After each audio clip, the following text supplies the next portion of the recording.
अस्सलाम वालेकुम नाज़रीन, मैं हूं आसिफ जट। पाकिस्तान फॉर सेल, पाकिस्तान बराए फ़रोख्त। आज दुनिया में ऐसी चीज़ बिक रही है जिसे ना आज तक किसी ने बेचा होगा और ना इससे पहले किसी ने ख़रीदा होगा। पाकिस्तान बराए फ़रोख्त है। एक अखबार में इश्तिहार लग चुका है कि पाकिस्तान को ख़रीदा जा सकता है। अब ये इससे पहले हम सुनते आ रहे हैं, आपस में बातें होती थी, लोग बातें करते थे कि ये सियासतदान मुल्क को एक दिन बेच खाएंगे। आज वाक़ियतन एक यूएई के अखबार जिसका नाम है मिडल ईस्ट आई, उस अखबार के अंदर इश्तिहार है पाकिस्तान फॉर सेल, यानी पाकिस्तान बराए फ़रोख्त है। अब इसमें तब परेशान होने की बात नहीं है, इसलिए क्योंकि ये बहस हमारे यहाँ 2018 से चल रही है।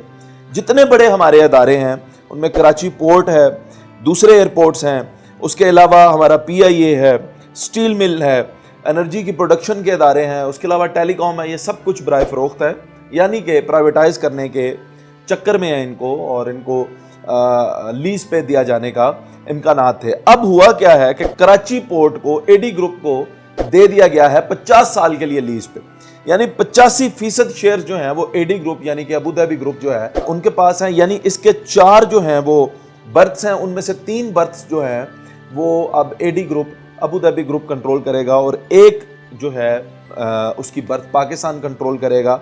और ये पोर्ट अब अबू धाबी ग्रुप को 50 साल के लिए लीज पर दे दिया गया है। इसके अलावा जो हमारे एयरपोर्ट्स हैं वो कतर को देने के ख्वाहिशमंद थे हम लोग, और जबकि कतर ने कहा लाहौर और कराची का एयरपोर्ट जो है वो हमें दे दें। वो पता चला, जब देने लगे तो पता चला ये तो हम दे ही नहीं सकते, क्योंकि ये तो ऑलरेडी गिरवी रखे हुए हैं IMF के पास। पहले से गिरवी रखी हुई चीज़ दे नहीं सकते थे, इसलिए इन्होंने कहा कि इस्लामाबाद ले लें। उन्होंने कहा नहीं, इस्लामाबाद इतना बिजी नहीं है तो वो नहीं चाहिए। आगे चलते हैं।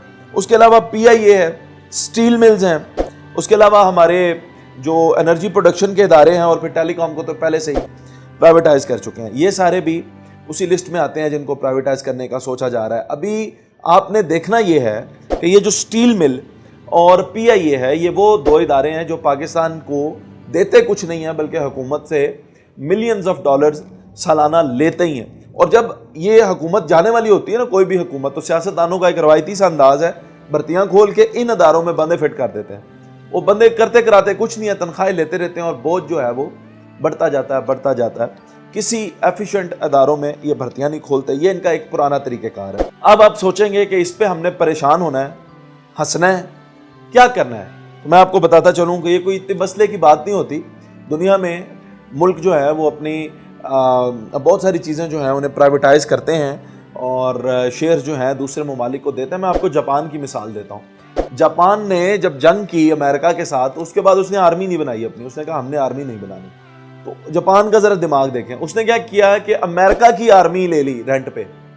अब अमेरिका जो है जापान को सिक्योरिटी प्रोवाइड करता है, और जापान जो है वो उसको जाहिर है कि पैसे पे करता है। तो जापान ने शेयर्स दिए, सिक्योरिटी दी अमेरिका को, लेकिन ऐसी चीज दी कि जिसकी वजह से वो सिक्योर हुए, अंदर उन्होंने तरक्की कर ली, डेवलपमेंट कर ली। अब पाकिस्तान ने पोर्ट दे दिया, वो तरक्की की समत में जा रहे थे, उन्होंने सिक्योरिटी बाहर से ले ली, और अपना जो है उन्होंने काम जो है टेक्नोलॉजी में, डेवलपमेंट में कहीं दूर आगे निकल गए वो अमेरिका से भी।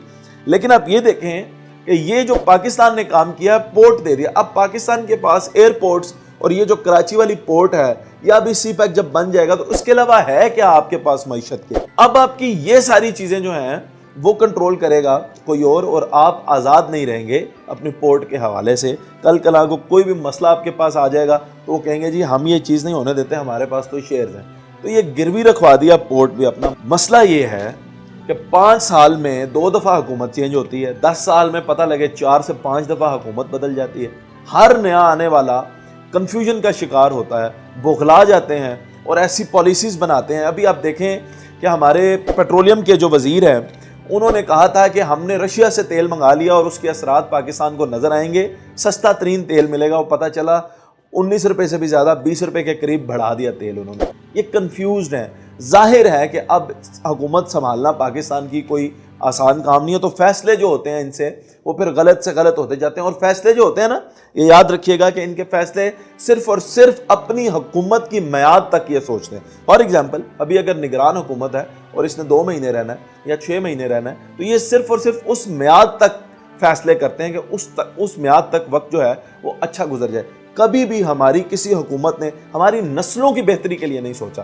یہ نہیں سوچا 50 سال بعد پاکستان کیا کرے گا, یہ نہیں سوچتے 100 سال بعد جو آج فیصلہ لے رہے ہیں اس کے کیا نتائج ہوں گے. تو کوئی اللہ کریم کرے, کوئی ایسا کرم ہو کہ ہمارے اوپر بھی کوئی ایسا حکمران آ جائے جس کا ویژن جو ہے وہ بڑا براڈر ہو اور پاکستان بھی ترقی کرے. بہرحال آج کی یہ جو خبر ہے جی وہ یہ ہے کہ پاکستان فار سیل ہے, ادارے پرائیویٹائز ہو رہے ہیں اور ان کو آپ کہہ لیں کہ رینٹ آؤٹ کیا جا رہا ہے, اور بولی جو ہے وہ انٹرنیشنل مارکیٹ میں لگ چکی ہے.